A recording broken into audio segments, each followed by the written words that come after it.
Shack.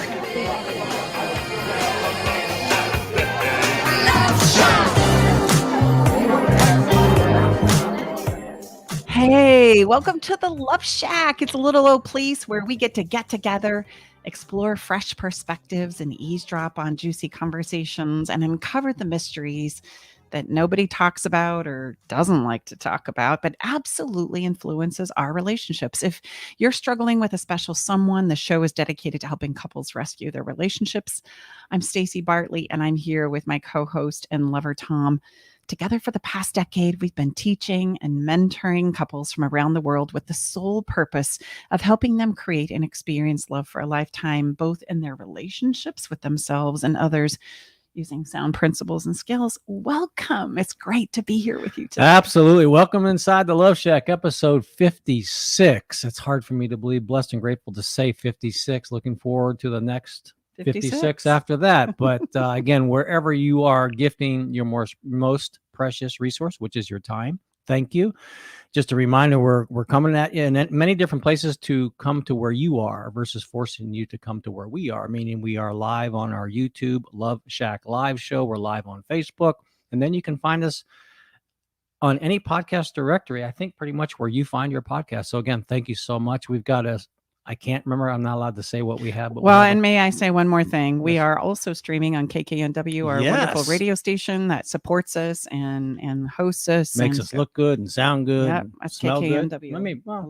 Maybe smell good. I'm not sure. But. Well, you smell good. Well, thank you. Do I? Do you want to get closer? No, okay. Enough of this. We've got to jump into our conversation. We have a very important conversation today. We do. And this is one that sometimes is difficult for us to talk about. It's basically a taboo subject. And where I'm going with this is with 10,000 people turning 65 every single day. Currently, there are 46 million of us baby boomers who are over 65. Not all of us are needing help and care from our children or loved ones, but many of us are. And that number is predicted to be 20% of the population by 2050. And because we know that this is a difficult conversation for the clients that we work with, bringing a parent or an elderly person, somebody elderly in your sphere that's been important to you that is needing some help right now. And we wanted to ask the question and explore the question today of, is it possible for care of our elderly loved ones? How is that done while we're maintaining our marriages and taking care of our families? Is this possible?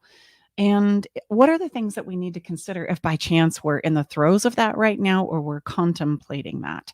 Can there actually be a way to make it an enjoyable, enriched, rewarding experience more of the time? And if so, how do we make that all work? And why would we even want to? What's the payoff? Right? Because many of us in our conversations with others are, look, my parents weren't there for me, so why do I need to be there for them? It's not necessarily the request that brings up the, yay, I can't wait, let's look forward to this, and we're just being honest. So today inside the Love Shack, we have a special guest. Her name is Josephine Tite, and she's a well-being consultant and an expert on managing the care of others. And she's going to share with us her playbook of experiences and super tips to make it all work. It's all going to go down right here together in the Love Shack. I promise, right? Wherever you might find yourself in this conversation today, it does have impact on our relationships. And I promise that there's a way through it. We're going to take a short break and we're going to come back with our wonderful guest, Josephine. We'll be back in a minute.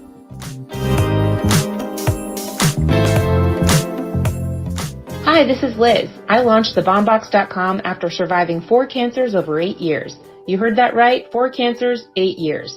I'm really good at getting cancer. I was especially miserable during breast cancer radiation treatment. I needed tools to help me with the gruesome side effects not covered by prescription meds. Online searches resulted in loads of bright pink sassy t-shirts and tote bags. I wanted ice packs and lotion, not pink stuff. So I launched thebombbox.com last fall, featuring self-care and gift packages for cancer patients. And the business is exploding. We've been covered in USA Today, NBC, and Yahoo News. Most importantly, we've helped hundreds of patients in our first year alone. We're offering the Love Shack listeners a chance to win a soothing skin and lips box, to keep or gift to a friend or family member. To enter the BombBox giveaway, simply go to staceybartley.com/fun. And please check out our wonderful line of cancer care packages at thebombbox.com. That's THEBALMBOX.com. Hi, I'm Nathan Mum, host of Tech Time Radio with Nathan Mum on KKNW. Tech Time Radio's live show is Saturday from 4 to 6 p.m. And you can always check us on the web at techtimeradio.com. Our segmented stylized radio gives you the breaking news before it hits mainstream media. Join myself and Mike Corday as we'll make you laugh. That's good. So, Hooked on Phonics worked for you, didn't it? It did, just a little bit. And learning something new in technology. Join us Saturdays, 4 to 6 p.m. and Thursdays from 6 to 7 a.m. The technology show for the everyday common person. Are you ready to venture off the beaten path, expand your mind, raise your consciousness, and open your heart? Allow me to entice you with interviews with amazing souls from around the world. Indulge in history, mystery, science, and spirituality. There's weekly skin tips, live esoteric readings, and answers to life's burning questions. So come join me, Sakura, your host, intuitive medium and spiritual hypnotherapist, each Wednesday at 2 to 3 p.m. right here on KKNW for Love from the Hip. Self-help, healing, spirituality, and more on Alternative Talk, 1150. Welcome back inside the Love Shack, episode 56. And we have a special guest, thanks to our engineer, Eric Ryder, of course, always at the helm, making us look good and sound good. And we're going to go right to what we like to call the heart of the matter. Yeah, today we're going to be talking about what should I be considering if I'm currently caring for an elderly parent, or what might I consider when knowing that that's coming up for us? You've been asked, you've been requested, or you know it's coming. And you want to know and reflect on the impact that that may have on our relationships. What are the many places that we need to consider here? And this is a big conversation because our clients are finding themselves in situations where they need to consider this. They need to take on the care and the well-being of an elderly parent or an elderly loved one, and the impact on our relationships is real. And so today we brought in Josephine Tite. She's the founder and principal at the Positivity Center, and she assists in creating positive change for individuals and organizations by leveraging the science of positive psychology and well-being. She has many tools and resources to help us out with this conversation today, as well as she supports those who give care to others. She's also a caregiver to her grandmother and her family and has a family of her own. So Josephine walks her own talk every single day. So not only does she have incredible skills and tools, but she also lives and breathes this every single day of her life. So Josephine, without further ado, welcome to the show. It's so great to have you here with us for this very important and often overlooked conversation. How are you? Coming into us from Calgary, Canada. I know, way up there. Thanks for having me. It's good to be here, and I'm doing pretty good today. I'm looking forward to just shedding some light and some light and love on this topic. So it's yeah. And my thoughts on this are, let's start where this conversation begins. You know, you get that infamous phone call from another family member or the loved one itself saying, hey, I think I need some help. I don't know how to navigate this. And because I know that we relate best as humans through stories, both of us, you know, all three of us here today have been in this place where we have that phone call happen. And yeah, I was going to say the best thing to just start with is my own shared experience of how I've lived my own consideration of how I was going to get involved with my godmother. So it's not my grandmother, but my godmother. Okay. And so she's always sort of been that motherly figure in my life, but there have just been times where we were really close and then times where we weren't. And that's sometimes how life goes.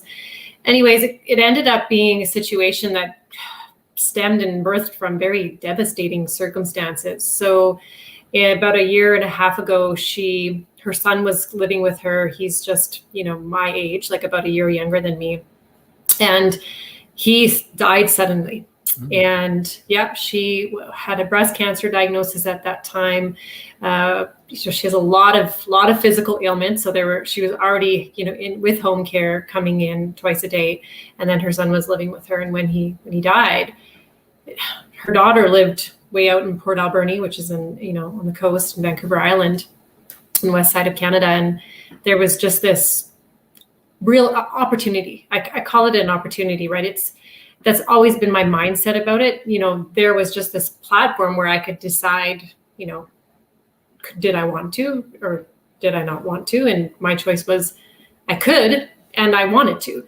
So I've always sort of approached it from that. I actually get to do this. Like, this is an opportunity to make a difference in her life because I come to this from the context of which I do. And I'd been working sort of with elders that were in long-term care, pre-COVID times. So I was a motion coach supporting them all the time. And I thought, that's a really big element of caring, with or for somebody is the emotional component, right? It's not just doing something physical for them, but there was that emotional component. And so that's where I saw myself contributing, making a difference in her life. And so I'm the one who just decided to take that step.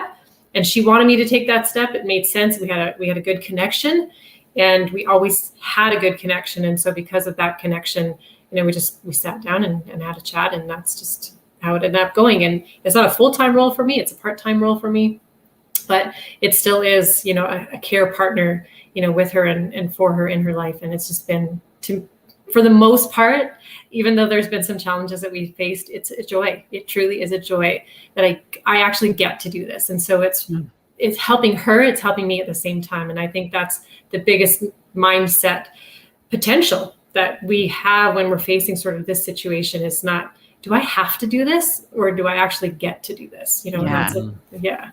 And I really want to dive into that conversation today because it's a big one. It's many of my clients struggle with this because, the conversation, and commonly, unfortunately, is they were not really there for me. And so why is it that I have to be there for them? And navigating through this, whether I should, whether I can, is something that I really want to break down step by step for our listeners today. But, babe, I want to give you an opportunity because you and I have cared for, your mom. And so I wanted to give you an opportunity to share your story and what came up for you when you got that phone call of saying, hey, we want to come out, your mom's going to pass soon and she wants to be with all of us in our home. So tell us about that.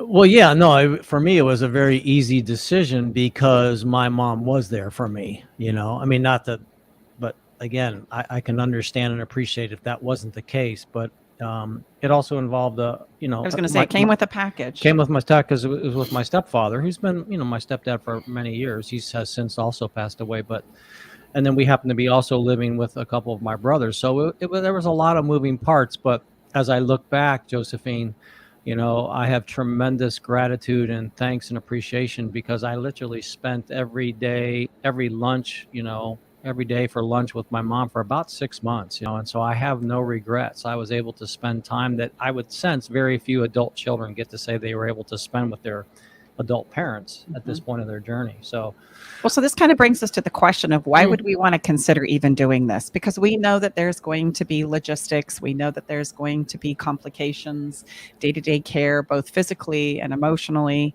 So, I think maybe we begin this conversation with getting that phone call. And then why would I even want to pause and consider, and how do I consider that? Like, how do I make this decision as to whether this is a good moment for me, my family, all parts and things considered? There's a lot to be looked at here that we don't often really say, let's look at this. Mm-hmm. So why would I want to? Let's dive into that question. Why would I even want to consider taking on the care of my elderly loved one? I'm glad you bring that up. I get some people that I know just in my life, they're like, I can't do what you do. Like, they just don't want to go there. Just elderly, the idea of showering somebody or caring for them, physically, or feeding somebody, those kinds of things are just, but the whole thing about the approach to this and the mindset around it is that if that's not something you do, then don't do it. There's somebody else that can do that, and I think there's an element of going into this conversation and it's this moment of choosing that you feel like it's all on you, right? But it's never all on you. There is a community, there's a healthcare system, there are people that do this and do it very well and want to do this, have a really deep desire to want to contribute and make a difference in the way that only they can. And so it's not your sole responsibility. So I think there's one thing, and I don't know, Tom, can you relate to that? Because you said you had siblings and. Yeah, no, I think that's a very significant distinction. I think that you could apply that to many areas of great challenge in our lives. But yeah, I would, thankfully, I had two brothers, and so all of us, we've lived away from our mother for many, many years. So this was a chance to be with her on a daily basis. So that was huge. And then Stacy. So we had a family, integrated circle that is, giving just a very powerful real life example to what you just described. So it wasn't just me. I was just one of a total of 4, Plus That was huge. That was But huge. I also want to point out that may not be our listener's situation, No. and that there's other resources that Right. people could surround themselves with. Well, I think one of the things that comes to mind is just the idea of, well, when are we having those conversations? Because typically these conversations happen at the end of life. Right. But why aren't they happen during life? Because if they happen during life and you have those many meaningful conversations, you can understand what's best for that person. What do they need? What they value? How do they want to live their last days if it's going to be at that time where it is their last days? Those kinds of conversations can help us understand what's the best course of action to take when the time comes. And maybe you are the person and maybe you're not. And are you considering what is of most importance to that person? Who do they want to spend their final days with, or who do they want to be cared by? They need to have a say. And I think that is the key element here, and why I bring up it's not, solely your choice to choose if this is something you want to do or not, but what do they need? Because we have to partner with them. We're not doing this for them. And there's a big distinction here. Like, we don't care for somebody, but we care with and along somebody. This is a journey we're taking together. So they get a say, and a really big say, because it's their life.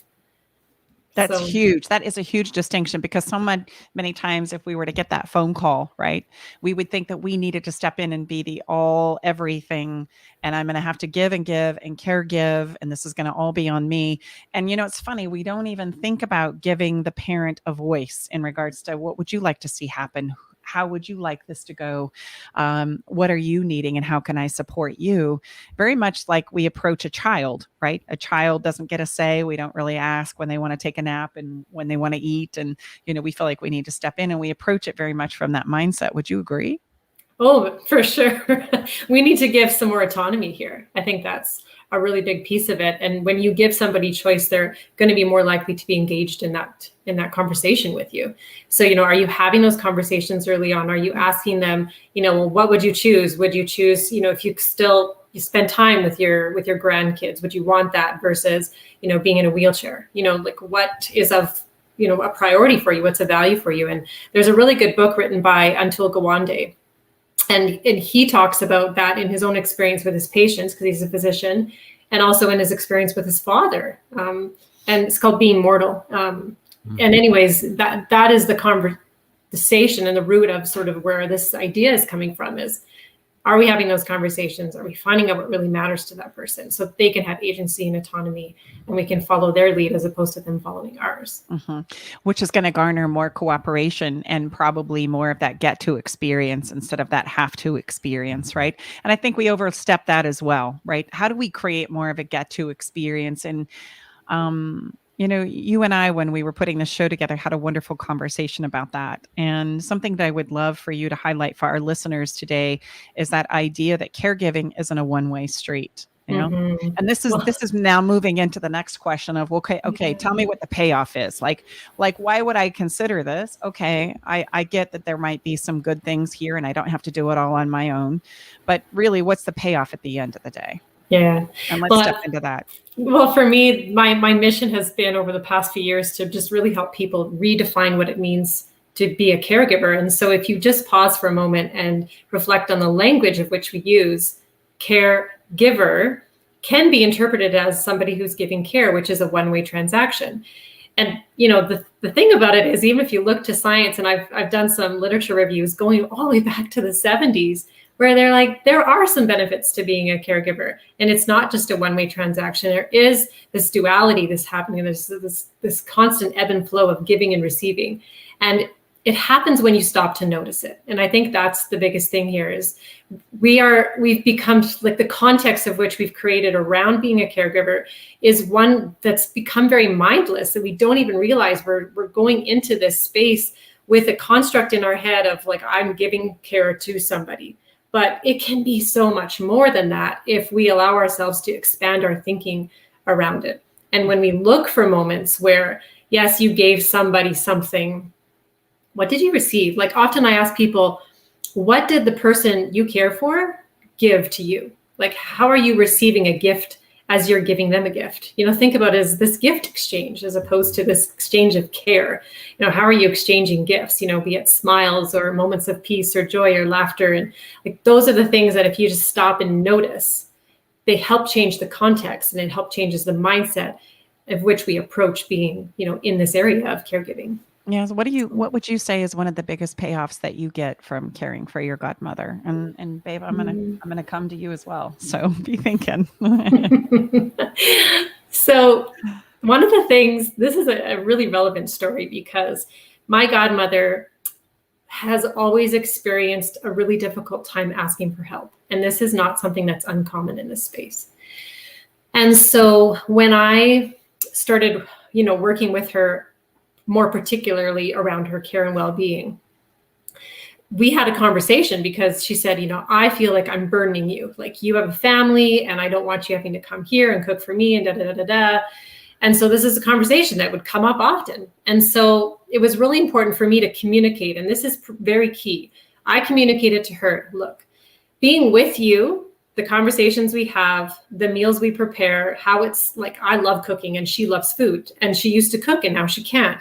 You see, so we found something that connected the two of us that we were able to do together, or that I do for her, or even just being in her house and cooking the meal, then she can smell it, she can taste it, she can add the spices she wants to make it taste the way she would have cooked it in her own kitchen, right? And so communicating that brings me joy has helped her feel like a sense of ease around, our agreement. Like, this is what I do with and for you, and it's okay because it brings me joy, a sense of satisfaction, a sense of purpose. It's meaningful to me because then I can see the difference it's making in her life. I know she's healthier, she's lost weight, she's eating more nutritious food. Like, those are all win-wins for her and for me, but we've communicated it. And we've also communicated sort of a contingency plan. So if I'm ever at a place where I feel like topped out, like something is going on at home, or just can't manage to do something at the time we said we were going to do it, it's always up for flexibility. We can shift and change it.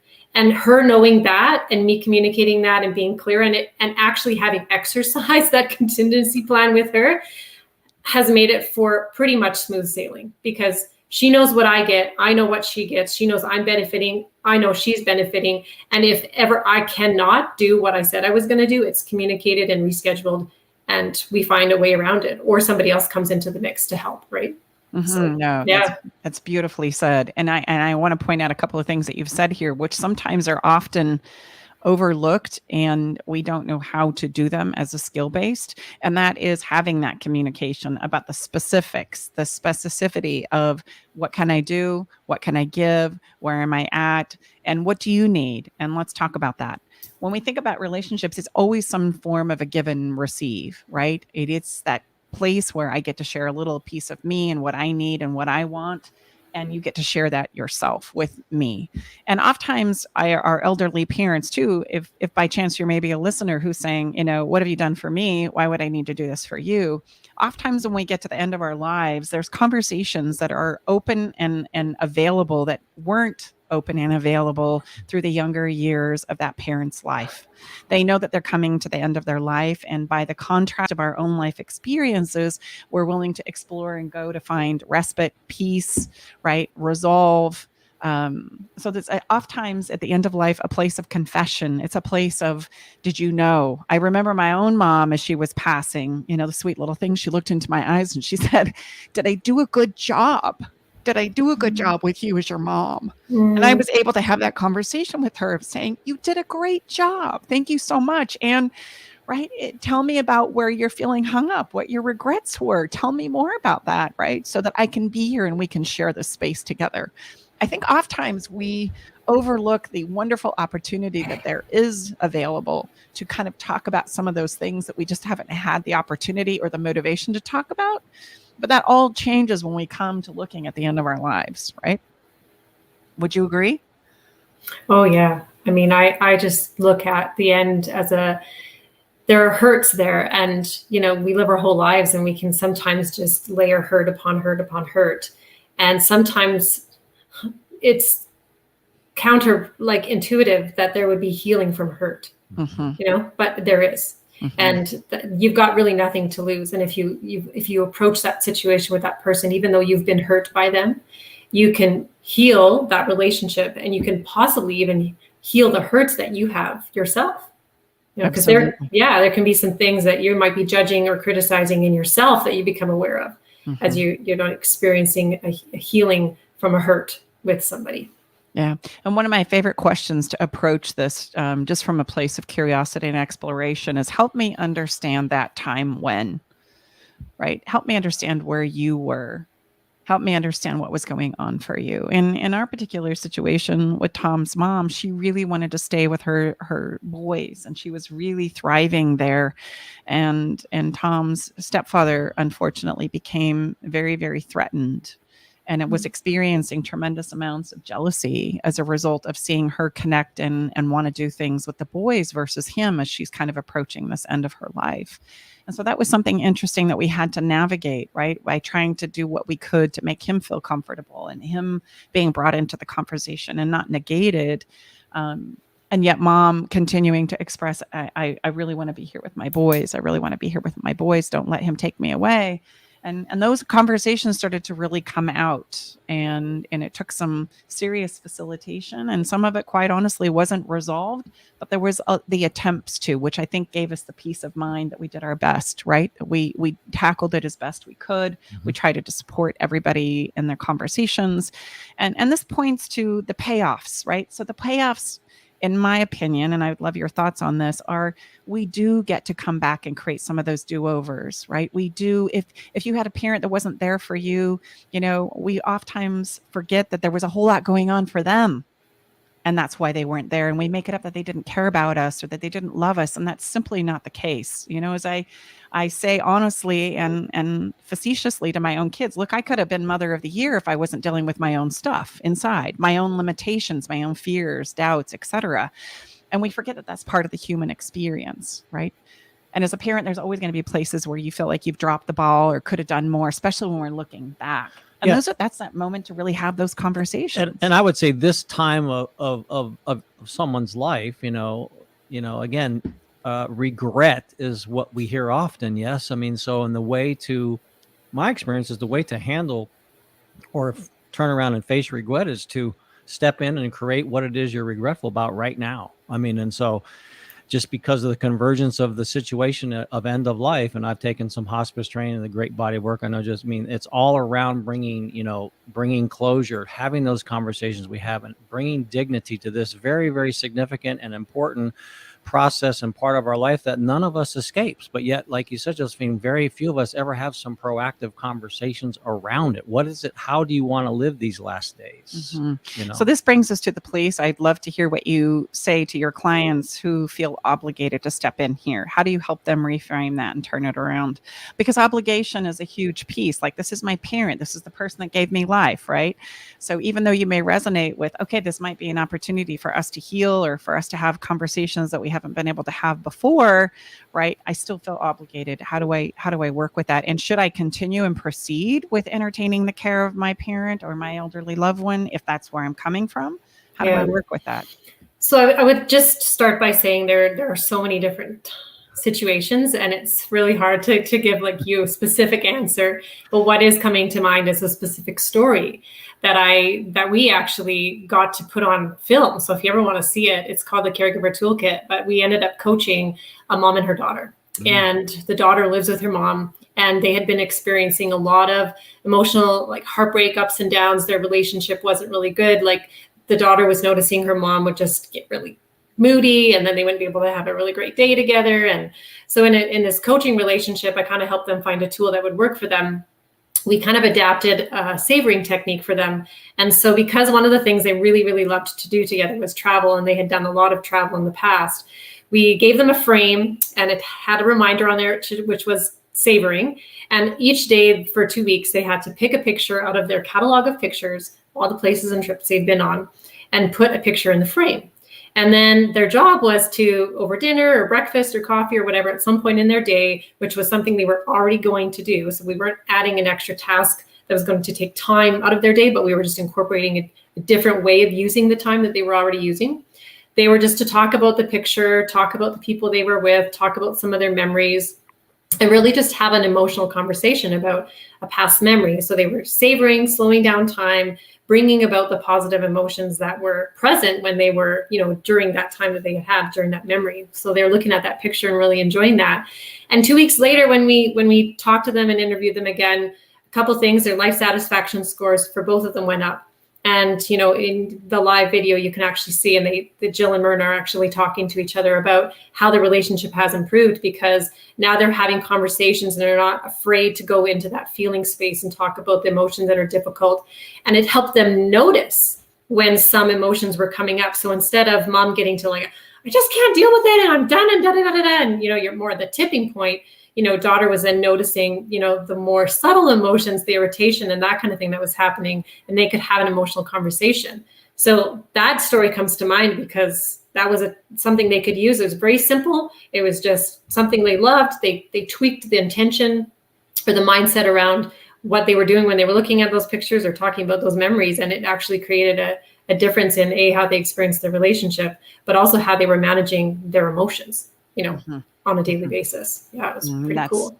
That's so huge. And that's a conversation that we spend a lot of time talking and teaching about in our body of work, that we have a physical body and we have an emotional body, and we need to learn how to care for both.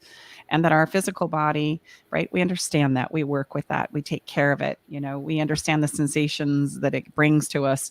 But when it comes to our emotional bodies, oftentimes we don't want to address that, and we don't know what those distinctions or those emotions are telling us, right? We don't know how to care for it, and oftentimes what we have learned to do is either collapse under its weight and pressure because we don't know what to do, or we want to control the situation and force my will or where I'm at, or act my emotions out on others. And unfortunately, both of those scenarios prevent us from sharing those emotions, right? But I do want to point listeners to that is so possible, right? And as we age and as we are approaching the end, right, these are oftentimes motivations to maybe acquire some of those abilities, to be a little more empathetic, or to be a little more soft, or to take a pause or take a breath, which is really the best way to deal with emotions, because we're never going to get ahead of them. We start to reel and race and we think that we're going to get ahead of it, when actually we need to slow down and be with them and share them from a place of help me understand. And this is what's going on for me, what's going on for you. There's this place of permission that if we could learn to go there, everything we need to navigate through any difficult conversation is right there. Go ahead, Tom. Well, I was just going to say, Josephine, that's just a genius framework, and therein lies the power of, expert, facilitators in their expertise, bringing in a framework to help you and a loved one have and give you some basis, something to wrap your arms around, rather than just start sharing again, because that's too big of a gap. So that was just a genius framework that you shared with your clients to allow them to come together over something they already did. See, so because most of us, they get it logically and we get it intellectually, but I have no idea how to tackle that. So, well, the biggest challenge that I have found communicated to me from caregivers is I don't have time. So if you don't have time, then let's take the time you have and shift the focus of how you're spending that time. Right. When you're feeding somebody or eating with somebody or getting somebody dressed or showering somebody, what are you talking about? Is the TV on idly all throughout the day? Well, why? What is that bringing you? Is it bringing you any upbeat positivity to your day? Probably not. So if we ask ourselves, how are we spending that time, and just make some small shifts, they can make a really big ripple difference, a really big one. Yeah. Well, and as we're considering this, I also want to encourage people to be honest with how they feel about this situation. Don't be afraid of it. Put your pros and cons on a list and look at what the payoffs would be. We've highlighted some from our own personal experience, spending time having conversations that maybe weren't available for us to have. Maybe I do have the space, or maybe I don't have the space, or maybe I don't have the time, or I feel like I don't have the time. Whatever your pros and cons are, I would recommend that you put them on a list and don't be afraid to explore them all. And as we do, then we can take that list and we can start to look at, gosh, how can we change this? What's the other side of not having enough time, just like you had said? And I find that I can start tweaking and massaging that and wait a minute, maybe I do have enough time and I don't have to do this on my own. What? That's a mind blower right there, right? What? I don't have to be responsible for all of this. right? We have so many resources, and one of our greatest resources is relationships. So like I was telling Stacy a few times ago when we chatted that when my godmother came home from the hospital, she needed more help than she needed before she had gone in. She had sepsis. And what I ended up doing was sitting down with her and asking her specifically what it is that you need right now. What do you need most? What's going to help you the most? And her answer to me was, I just need company. So what we ended up doing was we made a list of people she wanted to see. I used my strengths of connection, relationship building, planning, organizing. I went out there, contacted those people. We made a schedule for 2 weeks so that as she was recuperating, she could have a visitor every day. And there was no expectation other than you show up on the time you're going to come. And if you can't, you communicate it. And some people came with meals. Some people came with flowers. Some people came with a smile. Some people, like, it didn't matter. Some people came with a book. She got the company, and I didn't have to go visit her every single day when she was recovering. Mm-hmm. If I had to have done that, my family would possibly have fallen apart during that time. Right. So I had to connect with her and then help her connect with the people that were important in her life so that we could all collaborate and help each other. But again, it is difficult if you are in a cloud or under a cloud or in a dark place to feel like you've got resources available. That is the hardest part. Once you reach out and start to ask for the help, it will fall into place. But it's actually asking the very first thing and realizing, yeah, I can ask, and there is somebody I can ask. That's actually the harder thing than making it all work after you've asked for help. Mm-hmm. That's that good old understanding and the importance of advocating for oneself. It's amazing the difficulty that we have for that. Well, and this is a great opportunity for us to step in and talk about self-care. If by chance we are giving and receiving care, I love that two-way street analogy, and it's always so true. And if we can settle into that, that two-way street can be a beautiful experience, right? There's this place where we can enjoy what it is we're experiencing, regardless of how it's going, as long as we don't have a lot of expectations around it. Right? There's this expectation that I have to do it all, or there's this expectation that they're supposed to show up and do it a certain way, right? I read this book and they said it was supposed to play out like this, and we're doing it wrong. We're getting it wrong. And there comes into play all of this self-judgment, which inevitably is going to trigger more of our past places of judgment, whether I'm judging myself or judging my parent.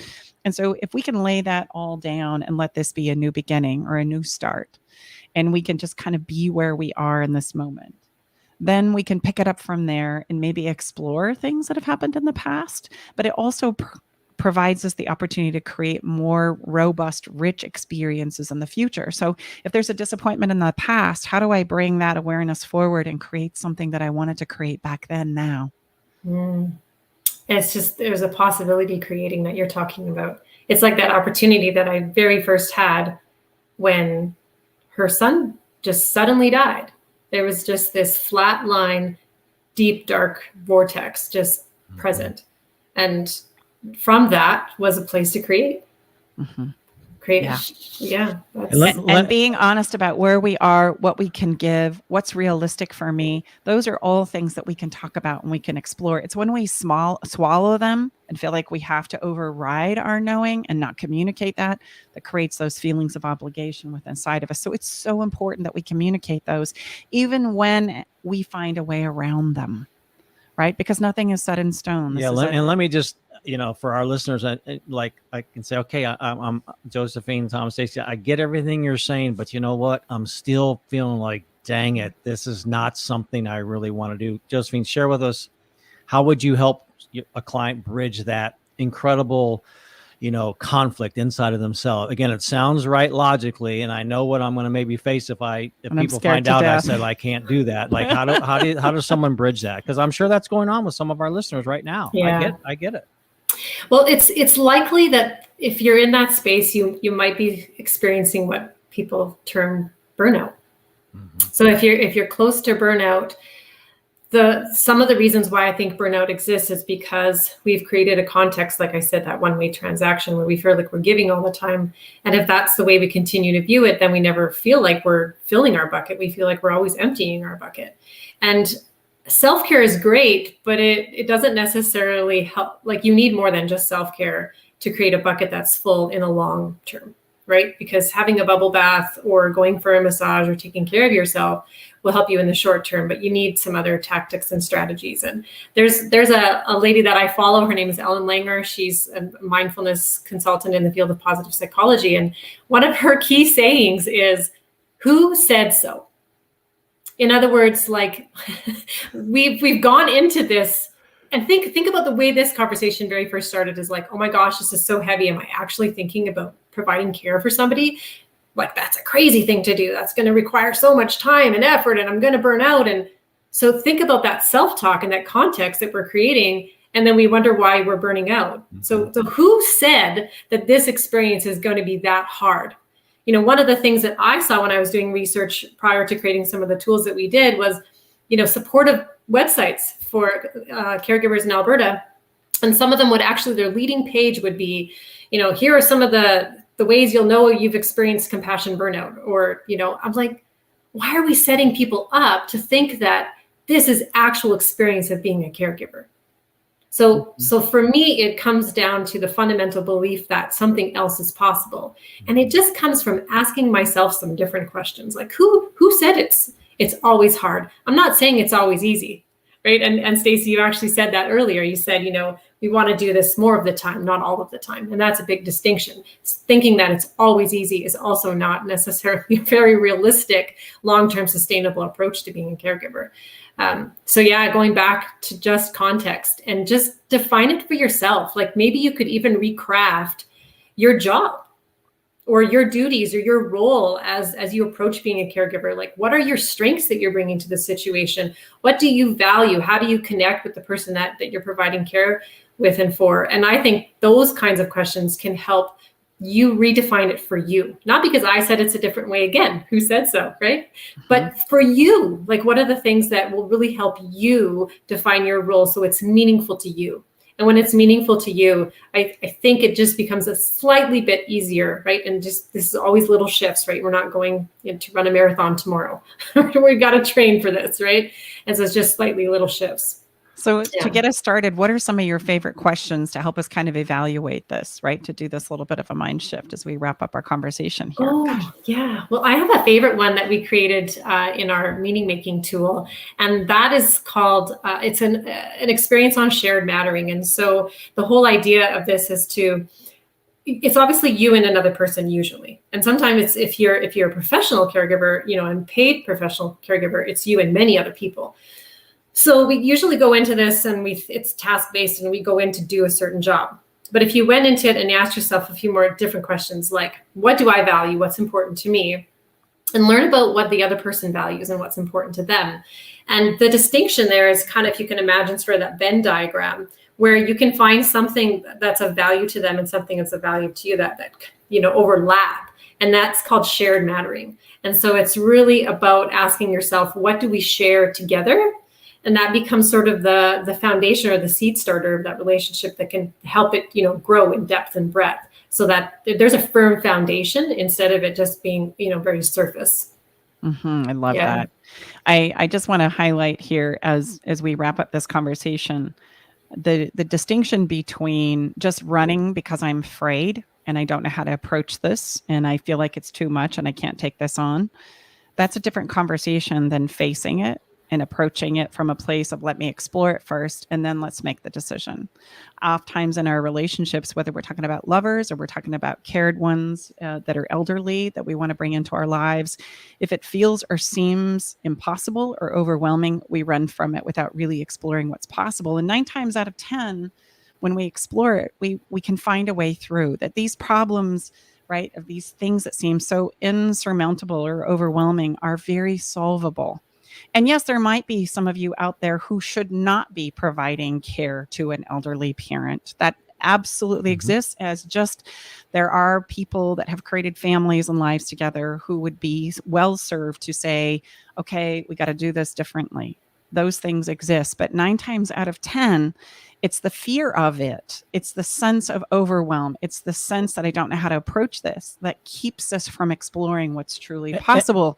And so explore what's truly possible. Like pause, ask the questions, like explore the answers, have the conversations. And if you need support to do that, then heaven's sakes, let's do that and make your decision from that place of perspective and not on the front side of just panic. And right? I would just add that that's oftentimes where a skilled facilitator can come in objectively, because Josephine, correct me if I'm wrong, when you step in and help your clients, see, you can come in from a place of objectivity. So you can create that permission and safety to have and help a client facilitate a conversation or an approach perhaps that they are not able to do by themselves. And you know what, ladies and gentlemen, that is okay.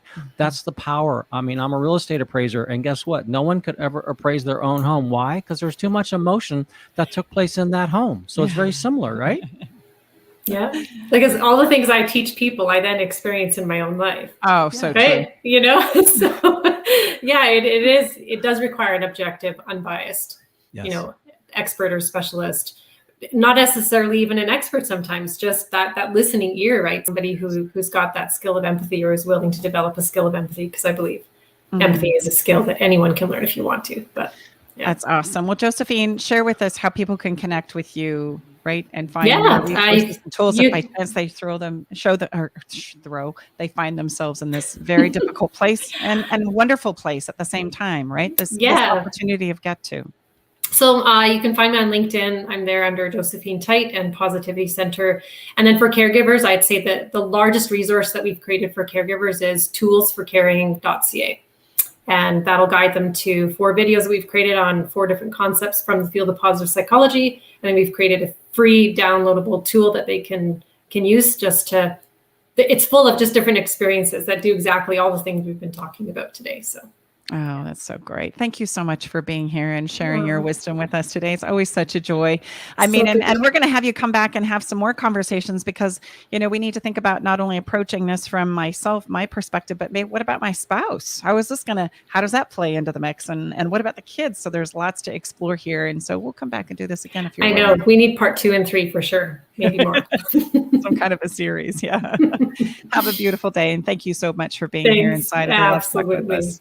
Oh, so awesome. Thanks so much. Thank you. We're going to take a quick break. And when we come back, we're going to have a little bit of fun. We're going to spread some love, and we're actually going to feel a little bit about And we have our bomb box giveaway. Ooh, that's true. We'll be right back.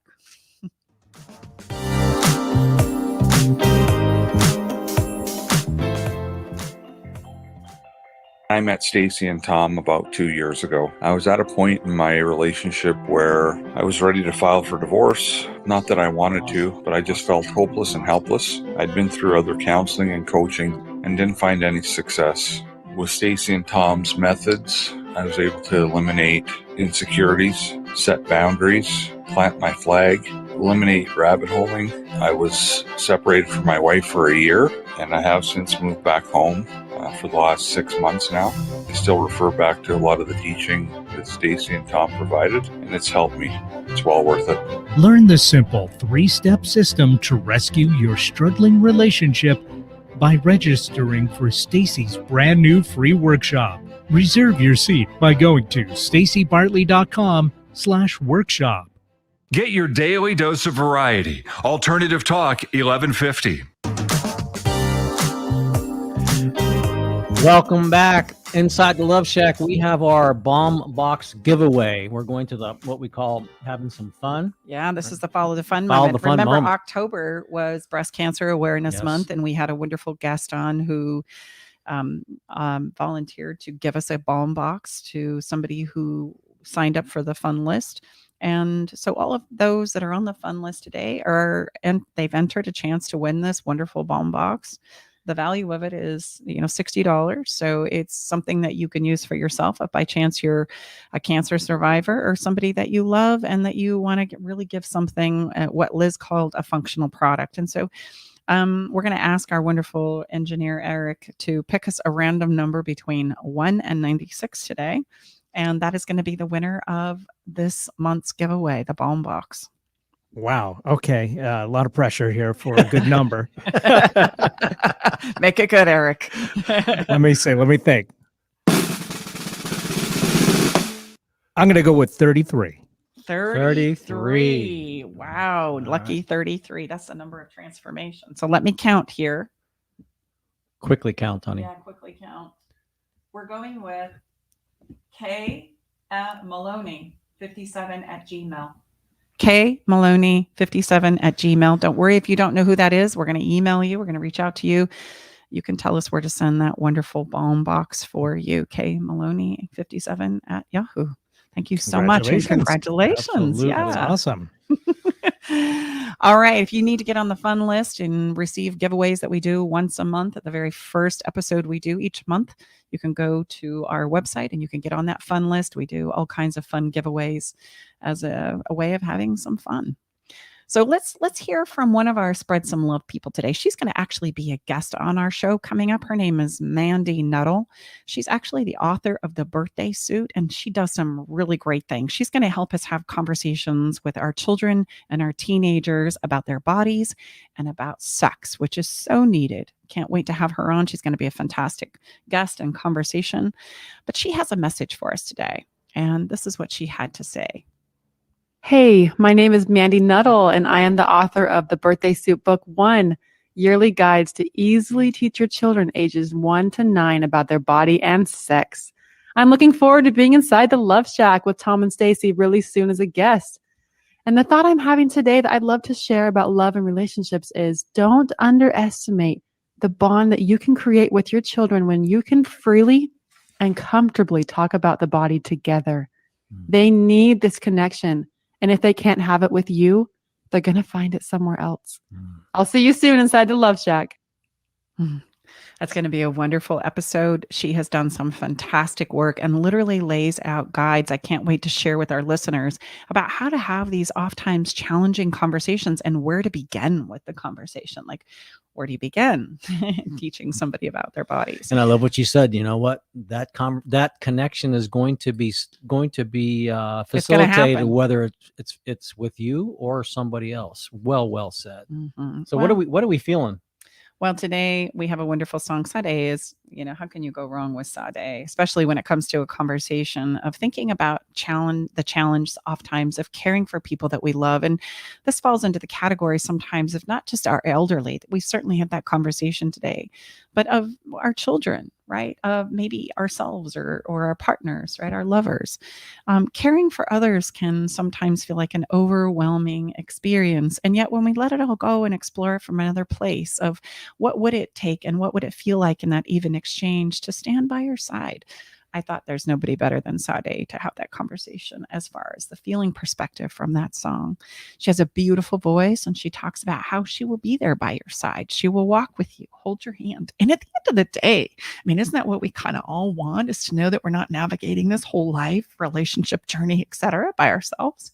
I would say absolutely. Well, and I don't mean to be cliche, but you know what I always say, cliche is cliche because it's really true. And again, why do they wrap up a present that, some of us, or hopefully many of us, are going to be getting here at Christmas time because it's wrapped in real nice paper. But I think the real present is to be present with someone, especially what Josephine, our incredible guest, shared with people that are approaching the end of their life. That's what I was able to do with my mom, is truly be present with her.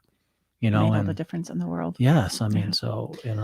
You can check out this week's song along with all the songs from our past episodes. We do a song every single episode on our website as well. All you need to do is click on the Love Shack Live playlist and you can hear the song that we're talking about as well as all the others from our previous 55 episodes.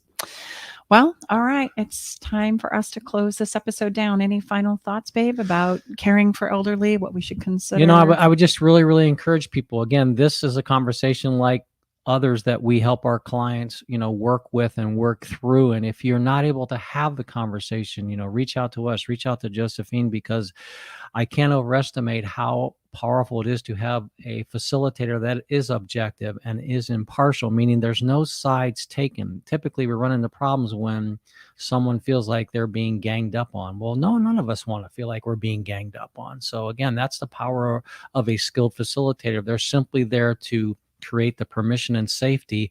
So things potentially that are able to be shared that maybe have never been shared before, ever. Can be. Yeah. And I would encourage you that wherever you might find yourself in this moment, that you don't approach it from a place of fear, right? That we face the fear and we have those conversations that need to be had, and don't make decisions from that place of fear and panic, because then, right, there's a wonderful story I tell often. We have a tendency to run over the edge. We're making decisions and we're reacting to things without the understanding and clarity that is available if we'll just slow down and push the pause button for just a moment. So thanks so much for being here. And we want to also make a point of saying thank you to Josephine Tite and to Mandy Nuttall for being here with us and helping us have this conversation today. Also to Liz and her generous donation for the bomb box. Thank you so much. And, thanks for helping us celebrate, Breast Cancer Awareness Month through October. And congratulations to Kay Maloney at yahoo.com.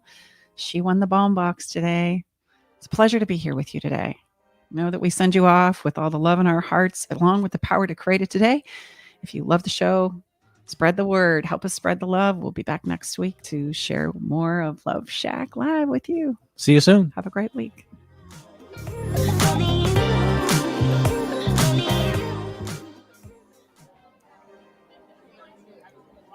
Thanks for joining us today in the Love Shack.